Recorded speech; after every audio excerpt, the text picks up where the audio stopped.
Selain karena gaya hidup, hipertensi bisa disebabkan oleh faktor turunan. Ya, memang penyakit kardiovaskular terkait jantung dan pembuluh itu ada faktor genetiknya.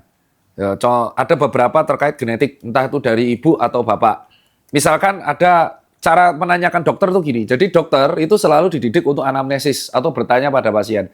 Misalkan kita mau check up, ada orang tuh pernah nyeri dada, tapi menghilang. Kita pasti pertanyaan pertama adalah, ada nggak anggota keluargamu dari kakek, nenek, bapak, ibu, atau saudara yang pernah mengalami kematian mendadak?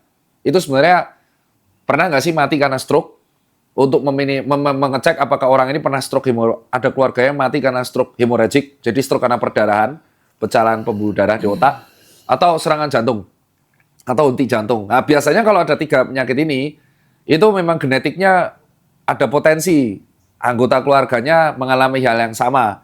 Contohnya aneurisma yang di pembesaran di sirkulus bilisi. Nah, itu teknis sekali. Jadi dari sini biasanya kita akan menyarankan orang untuk cek lab. Biasanya faktor koagulannya, terus kita cek ekokardiogram jantungnya. Nah, itu untuk meminimalisir genetik, dan itu jawabannya fakta. Hipertensi itu biasanya sangat terikat ke genetik, sama diabetes itu juga genetik. Nah, kalau diperparah dengan gaya hidup yang jelek, penyakitnya akan cepat muncul. Gitu. Contohnya kalau genetik, misalkan penyempitan di arteri koronaria bagian kiri. Arteri koroner itu adalah arteri yang memang memberikan makan buat jantung. Ternyata genetik ibunya ada penyempitan di kiri. Nah, anaknya tahu. Berarti kemungkinan besar anaknya akan ikut kan.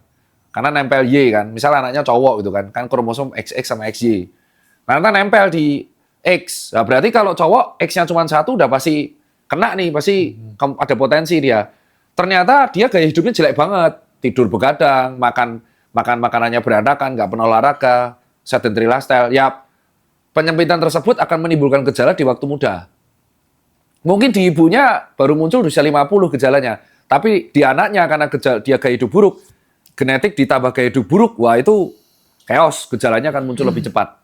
Itu alasan buat teman-teman sekalian kalau bapak ibu atau kakek nenek atau mbak buyut ada yang meninggal dadakan karena stroke, henti jantung atau serangan jantung, dan serangan jantung segera check up.